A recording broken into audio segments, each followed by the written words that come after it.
Hello and welcome to another episode of the FemiNinja Project, and thank you so much for tuning in. I really appreciate it.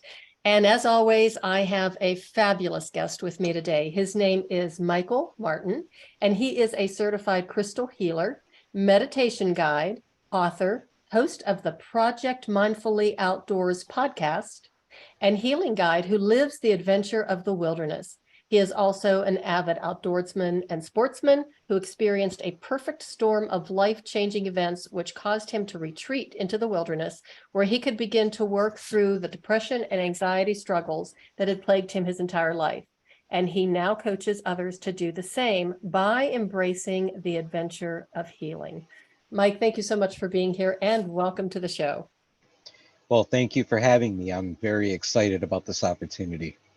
Well, I'm so excited to have you. Your story is just truly, truly amazing. And even just reading your profile, I was like, wow, how in the world did you get through some of this stuff? So I'm just going to turn it over to you and have you share with the listeners what got you onto this healing journey, the life events that happened, and where you are now. So let's see. I guess the easiest way to sum up the first 1,000 chapters of that would be a lifetime of making mistakes to hide from depression and anxiety.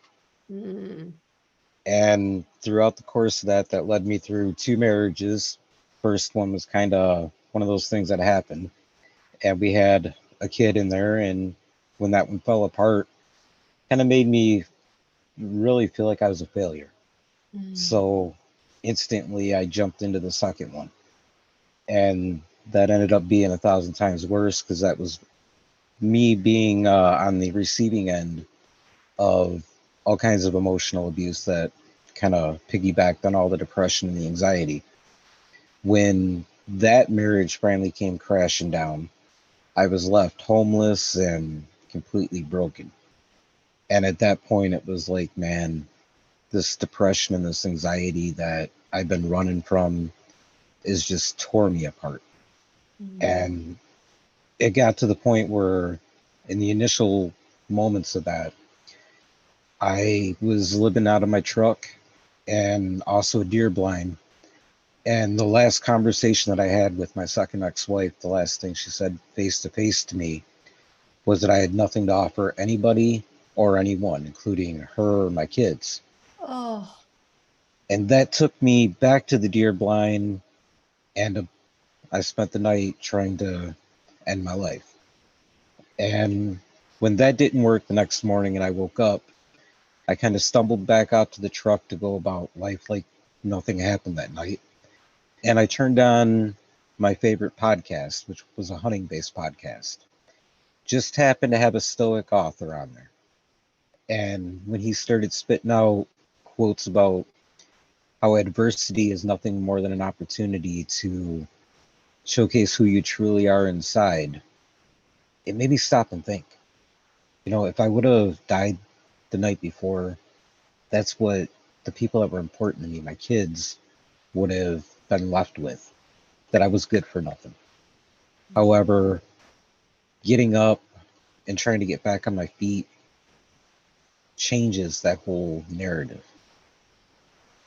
And as I went through the next couple of weeks and realized that, you know, the suicidal idealizations aren't terminal, I can do this. However, I was in such a bad place that even making the simplest decisions, like going out and getting something to eat, were practically impossible. And I realized a lot of that was because of my surroundings. It was just, I couldn't function within, I guess, the concrete world based on where I was at.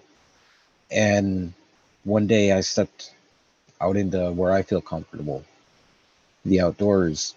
And actually, I think it was probably the biggest turning point was the first time that spring that I launched my boat that really changed my path, because it was a couple of weeks worth of, you know, that simple decision making not being able to do. I didn't have the confidence to even go through a drive-through, so there'd be days that I wouldn't eat. And I fought myself that morning trying to launch the boat. trying to decide if I was even worth having that adventure.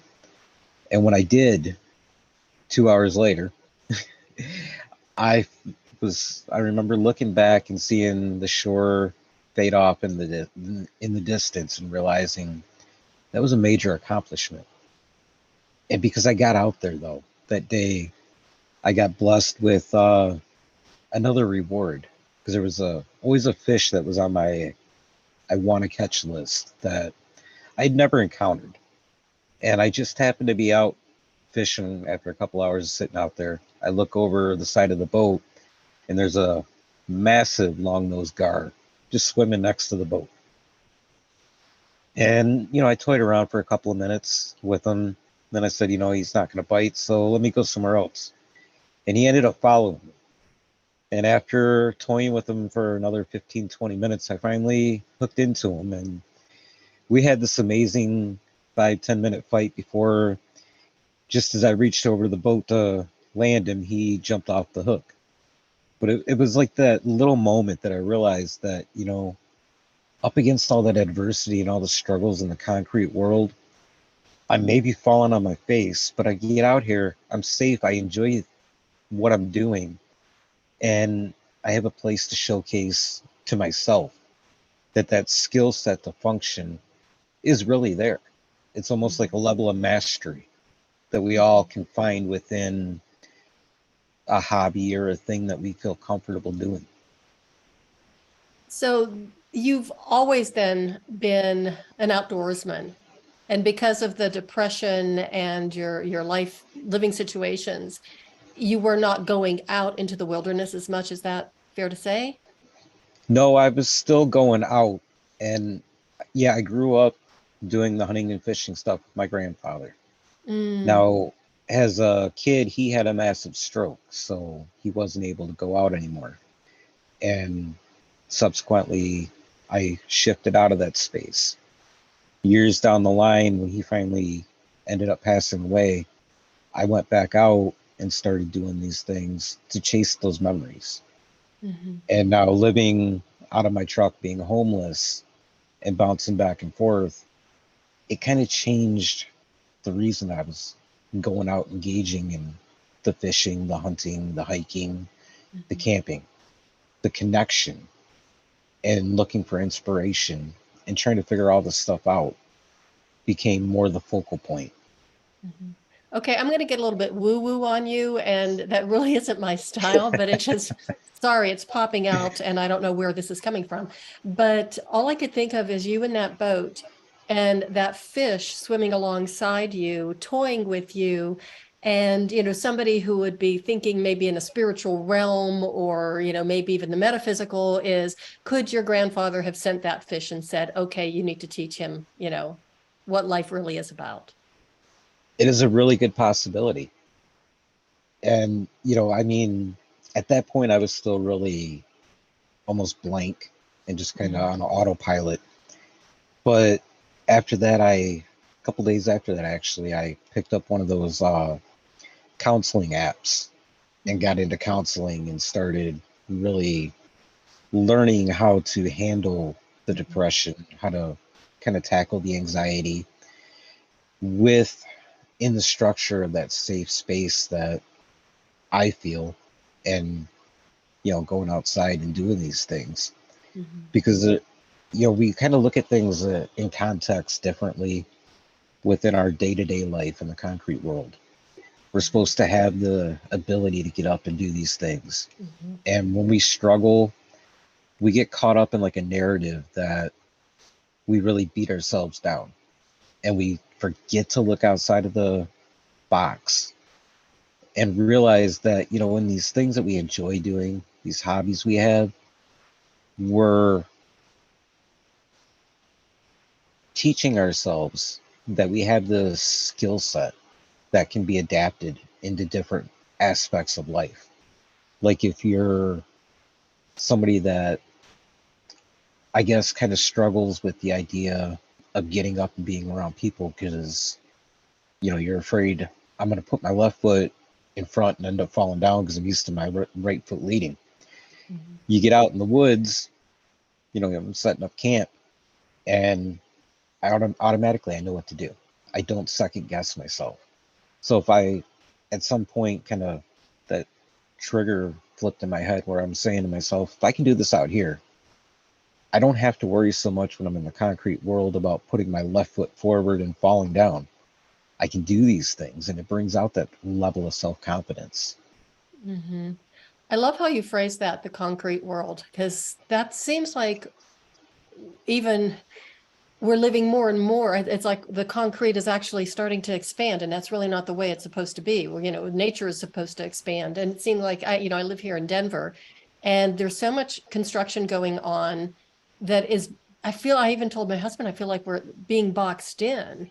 And we even talked about moving and, going out of state and finding another place where we had a little bit more open spaces and a little bit more air to breathe. And when I first moved here, that's what it was like. And now I feel like it's nothing but cement, and it's a beautiful part of the country. No, it's definitely the way it feels nowadays. And, the way that as a society, we've kind of progressed and we've made things more complicated for ourselves. We like to almost build walls around ourselves in Mhm. order to feel safe. And then you go out into the wilderness and those walls are gone. It's almost kind of Mhm. scary at some points. You take 10 or 12 steps from the parking lot and all of a sudden the cell phone connection's gone. Mhm. And it's like, man, what do I do now? Mhm. And when you don't have those distractions, you're forced to sit with yourself Mhm. and you're forced to feel those feelings.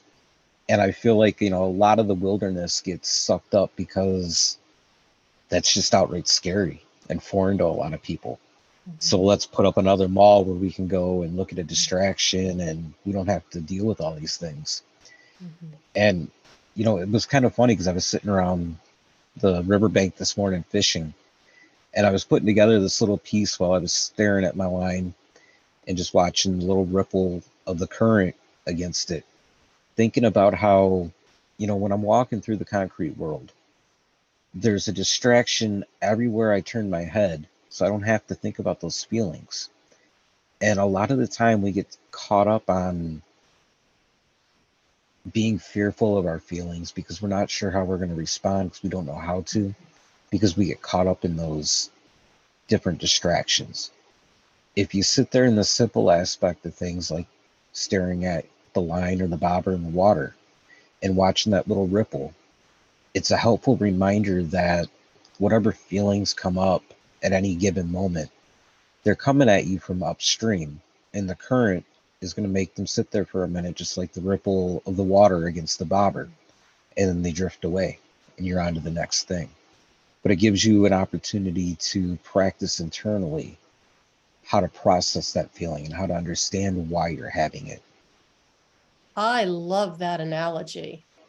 Especially with the river and the feelings, how they sit there for a while and then the water can kind of carry it away. And I don't know, I just think that there has got to be in that space a meditative moment, or an to me that's meditation, is being in a space where it's really comfortable, it's familiar with you, and you're not just sitting in a cross-legged position going but you're connecting with something, No, and I the laugh because movement in that moment.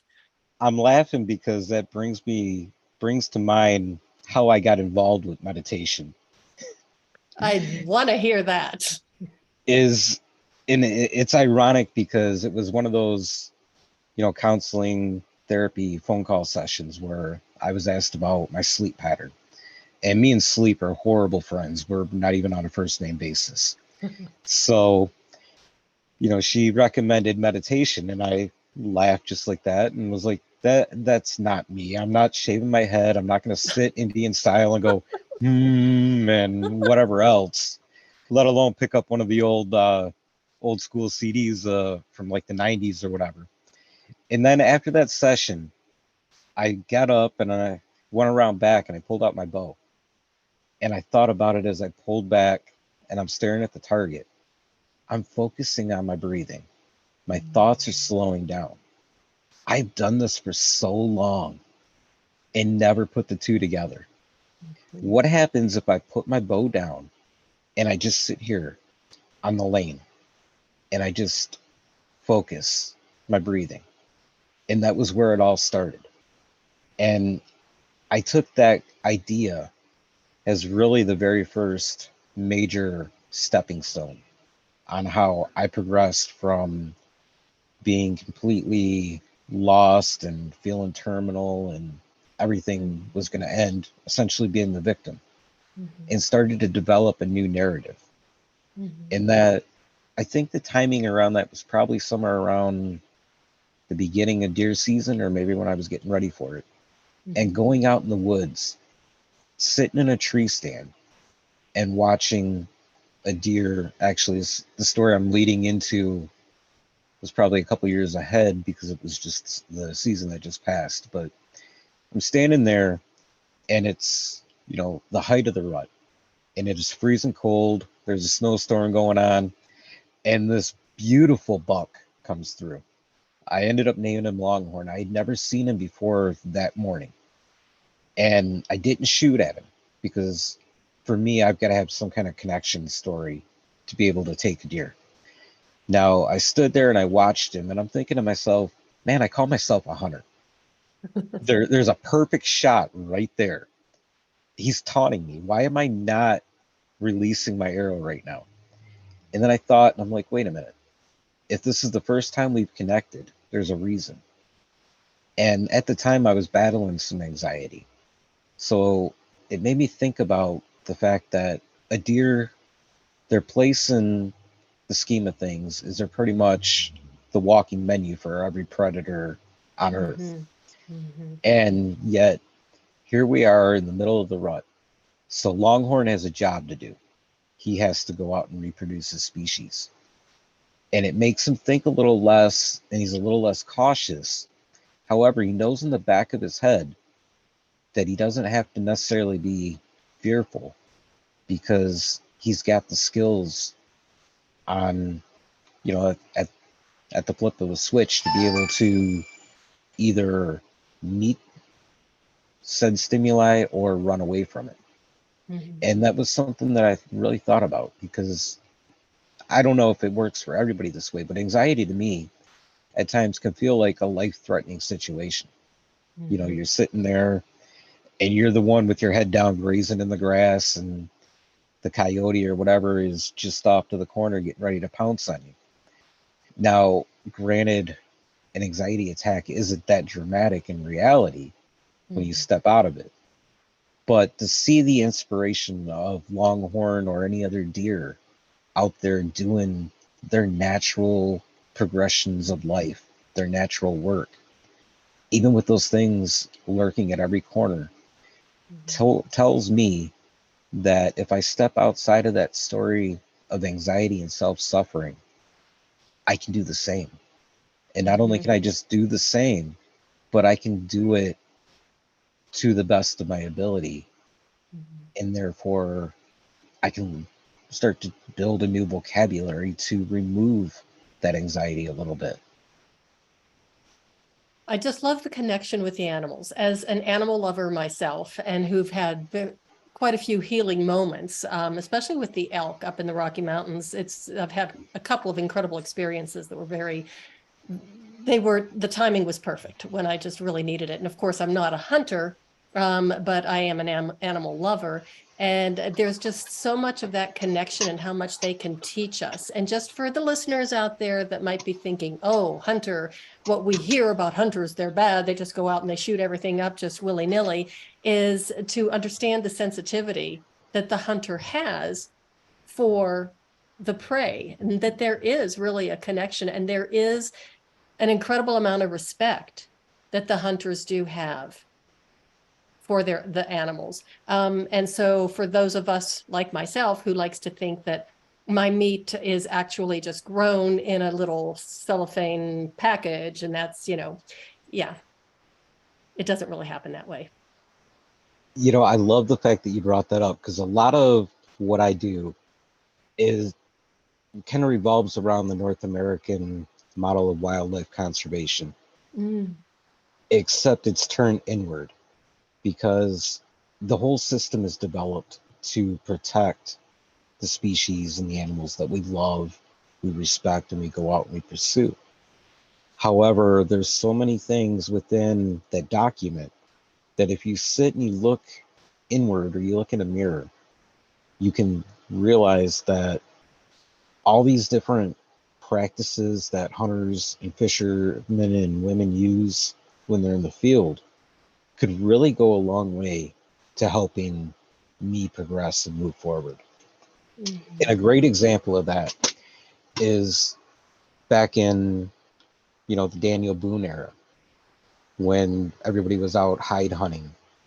They'd hunt the buffalo, and they hunted the buffalo over and over and over. Every year the buffalo would show up in a certain spot, they'd be there, and they would eventually started taking more than were being produced. So one year that buffalo didn't show up, and they started looking at each other going, man, did we do something wrong? And throughout the process they figured it out, right? Maybe we should start limiting the number of buffalo that we kill.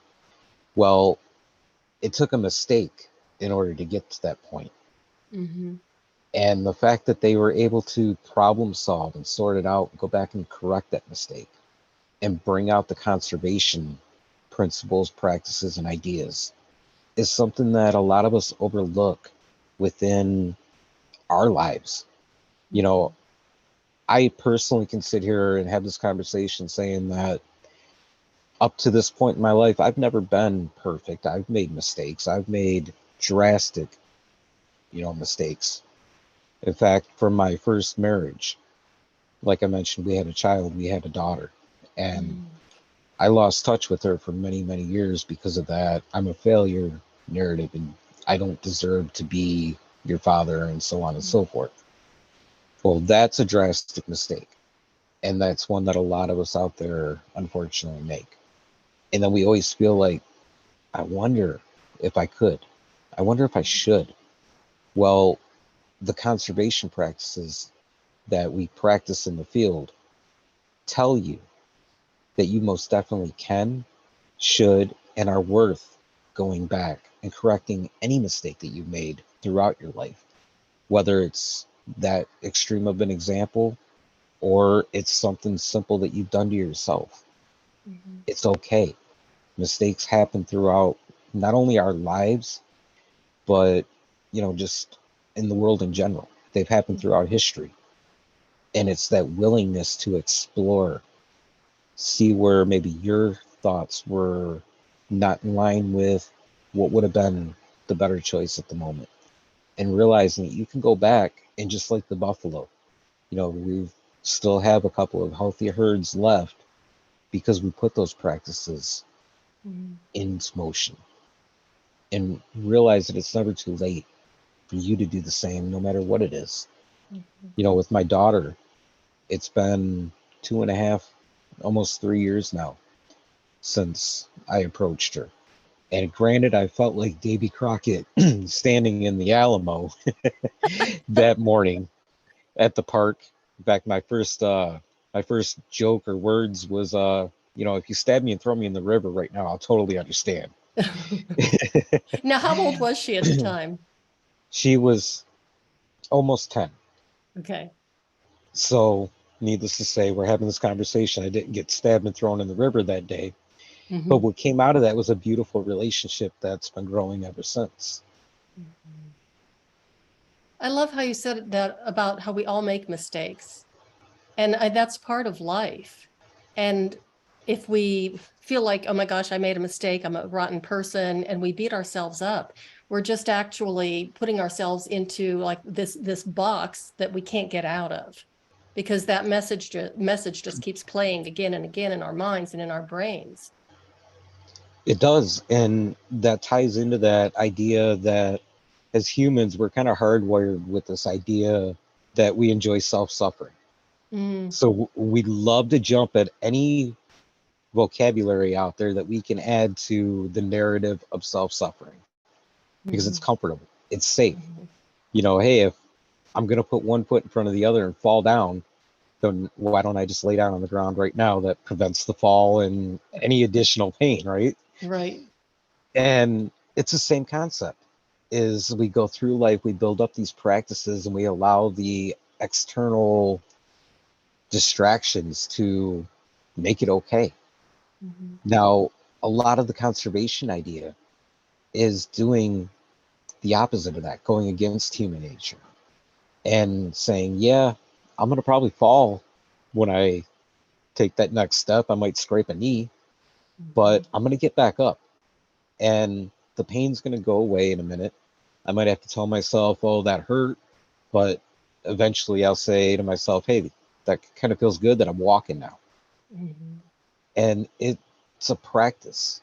If you Mhm. do it one time, the next time you do it again, eventually it becomes a repetitive thing that you just instinctively start doing. And Mhm. self-talk is one of those things that for us is probably one of the most fundamental things to get control of. Absolutely. Absolutely. Gosh, what was I going to say? It was something about that. The self-conservation. So this is a practice that you teach your clients. And I want to start talking about how you do work with clients because you have some incredible programs and opportunities to get out in the wilderness. You probably won't see me there, but it just sounds absolutely fascinating. I love the outdoors. I love the mountains. But yeah, and I'm really not a camper or a wilderness girl. Yeah, I want a cabin. So it's funny because when I originally got this program and this project started, it was because I had gotten my very first hunting sponsorship. Part of the requirement was you have to have a social media presence. And while everybody out there does amazing how to's or look at the adventure I just went on videos, I thought, considering the fact that I'm an outdoorsman and in my space, there really isn't that comfortability around what I had gone through and experienced in life with depression, the anxiety. We suffer in silence, Mhm. regardless of the community you're in. You Mhm. know, doesn't matter where you're coming from, what tribe you're with, whatever. It boils down to, as I've come to experience, number one, the stigma of I'm afraid to come out and talk to somebody because they're going to think I'm weird. And Mhm. number two, we're afraid somebody's going to come up to us to talk to us because then we got to look at them and say to ourselves, that could be us. Mhm. And I wanted to use that opportunity to address that. Now, originally, my goal was to do that, through the hunting blind or, the community, whatever. Mhm. But as I got going, I've gotten a lot of people that have jumped on to camp that come from outside of the hunting community or outside of the outdoor space altogether, which is fun and amazing. Mhm. And, like yourself, you mentioned that you'll never get out there and do this, do that. Now, I've worked with a number of people that's their exact sentiment. I'm afraid to go somewhere where my cell phone ain't gonna work. Mhm. And we start real simple. We'll take a hike. Even just at a local park. Anywhere you can see trees, you can see nature and experience it. Mhm. And then you kind of almost get bit by a bug and kind of run with it because next thing you know, they're out camping, they're out fishing, they're out hunting, Mhm. hiking, whatever. But what I like to do is I like to focus on the mindful aspect of it, on that spiritual connection, Mhm. and how we kind of touched on the idea that we love the idea of self-suffering. We love to carry that stuff in our backpack all day. The Mhm. truth is, we're not meant to. Mhm. So, what I like to do is I like to actually go out and physically show them this idea of being able to release those things. Mhm. Visual aspects are really important to me. So, say you and I got together for a hike on one of these meditative hikes. The very first thing we would do at the trailhead is we'd kneel down, pick up like a handful of grass, and just kind of be quiet, close our eyes, and feel the grass in your hand. And internally, you kind of picture all that stuff in the backpack coming out and sitting in your hand with the pile of grass. Then you put it back down because the earth is here to support us. The earth is here to carry that weight. You know, Mother Nature carries that weight much better than we ever could. And then you venture out and you just slowly start working your way through and seeing and experiencing what comes along until you find a spot that kind of draws you. Then you just sit there, and the Japanese call it tree bathing. I call it just mindful hiking and adventure. But basically, you sit down, you kind of meditate a little bit, and you just take it in, and that's where you get this animal medicine, and you get these different experiences that, like I shared with Longhorn, can really change the direction. They can help magnetize your compass and bring you back north. Part of the experience of hiking for me, because believe it or not, I am a very avid hiker, and I even did a 14er a few times, only summited once, and that was enough. Then I was done with that. But the thing for me is the smell, the scent, to get out in the mountains and to be able to smell the trees, especially if it's been snowing and starting to melt a little bit. Just the smell is enough to it's a spiritual experience. And then with you see a deer and the animals come around. I have to tell you, I am a little freaked out. I never want to meet a mountain lion. I will admit that. But we do have, so much wildlife. And even we have a lot of moose now. That's really kind of interesting. We've seen one or two of those as we were hiking as well. I think one of my favorite things to do, though, when I'm out and, I'm not out there with any set intention, is to just pick up on an animal trail and just kind of walk it and see what that animal experiences, feel that connection. And, really it's all about just letting go and bringing yourself into the moment, being present with what is actually around you, and being able to develop like that comfortable feeling and sensation with a very limited number of things around you is something that, as it fosters, it builds more self-respect. It builds much more confidence, and it opens up this whole new world that you may totally miss out on.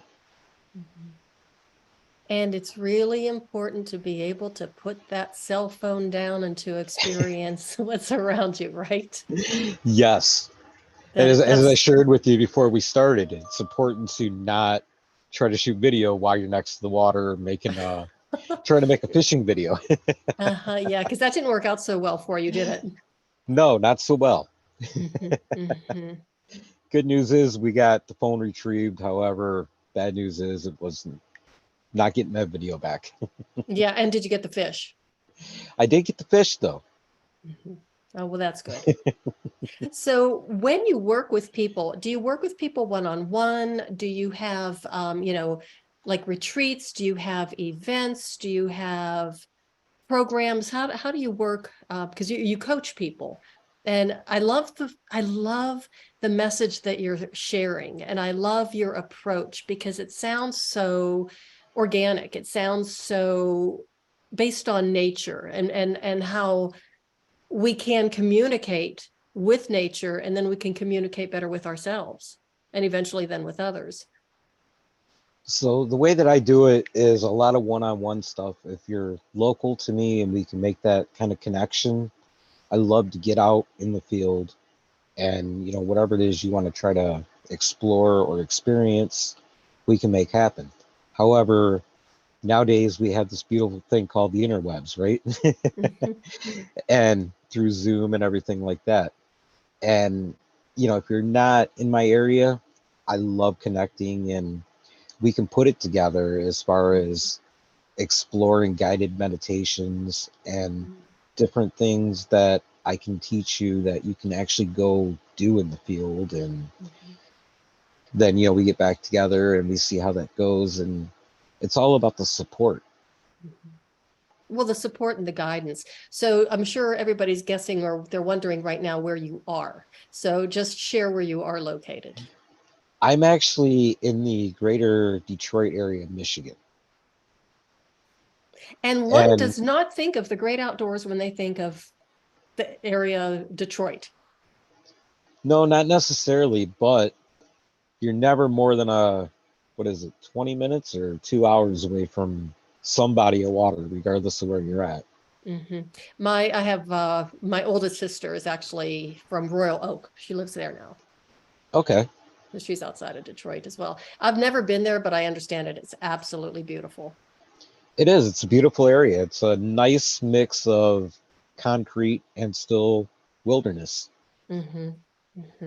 Okay, what else did I want to ask you about? Because we segued. My mind is just everywhere. I guess I'm still thinking about the elk and the deer and all that kind of stuff. Oh, yes. Tell us about the healing crystals.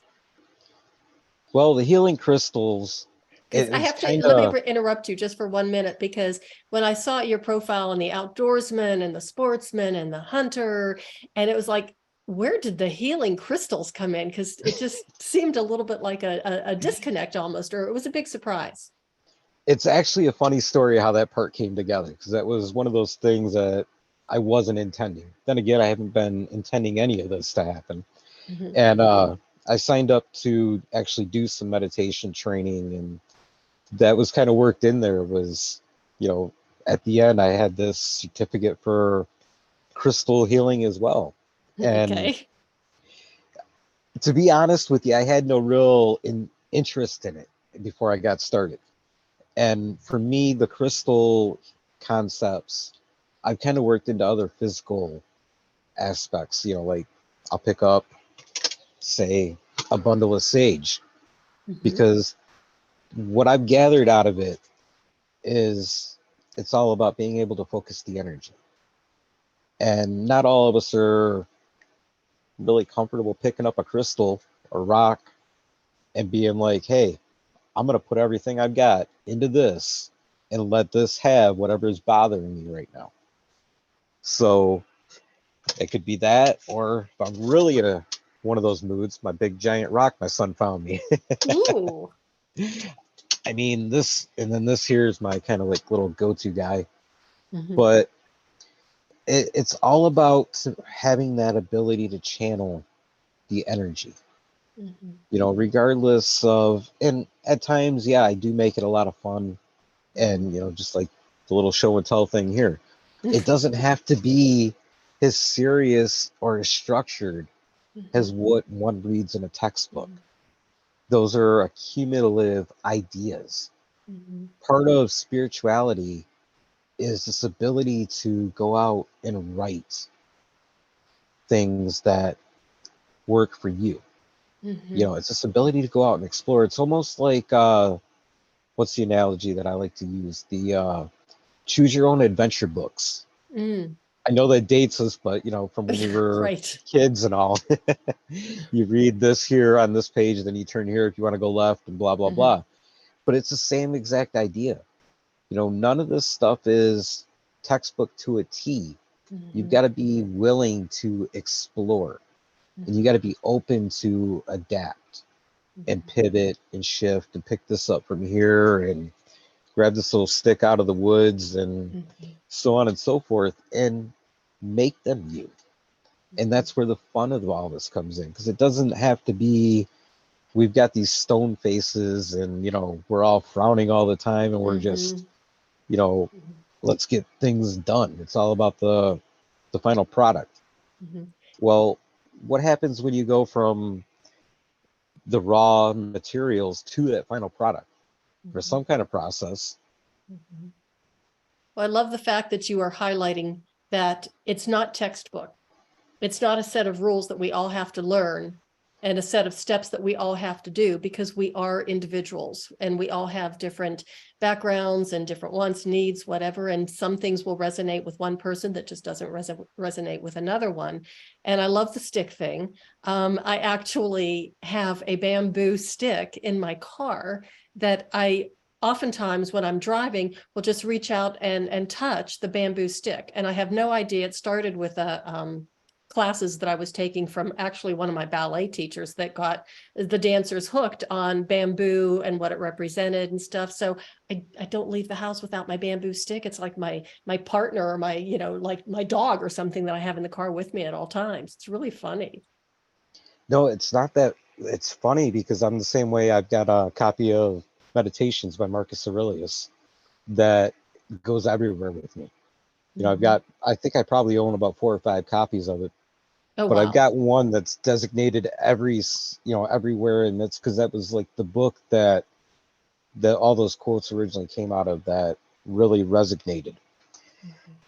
And for me, that's my bamboo stick. That's my comfort. I've got to be able to reach out and touch it in order Mhm. to get through something when it's that severe. Mhm. And we all have our different abilities, our different ways of processing, letting things go. Mhm. And it's a willingness to accept Mhm. those things. We're not going to be great every single moment of our lives. Mhm. There's going to be moments that we feel like we're in trouble, that we're fearful of this, fearful of that, or everything's great Mhm. and everything in between. But having that ability to understand yourself and know what works for you to keep you grounded Mhm. is really one of the it's another stone along the path of finding happiness. Mhm. A stone along the path of finding happiness. I love that. I'm going to have to write that down. And I hope you don't mind me asking this, but I know you mentioned your daughter. And then you just mentioned your son a few minutes ago. What's your relationship like with your son? Have It's you absolutely reconnected? amazing. Oh, with good. my with my son, I fortunately never lost touch with. Oh, good. So And how old is he? he is 8. 8. Have you taken him to the great outdoors, fishing, hunting, hiking? Oh, he loves it. He loves going along for any adventure that we can find. His favorite is getting out to the Huron River and catch a Mhm. catfish. Nice. Oh, yeah, we talked about that catfish. Okay. And one other question then, do you tell him stories about his great grandfather? I do. I mention stories here and there, especially when we're out camping, Mhm. because the campfire is a great opportunity to bond and connect and share these stories. In fact, that's one of the reasons that the campfire was eventually discovered and Mhm. became this powerful tool. Is it brings a community together.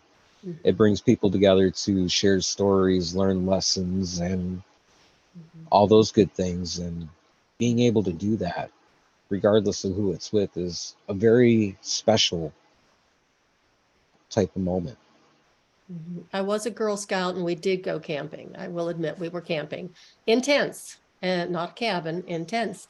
And we would always have not only the campfire to sit around, later in the day or late in the evening, but we would actually use it to cook with too, which was really, really fun and really interesting because my scout leaders was actually my mother and my aunt.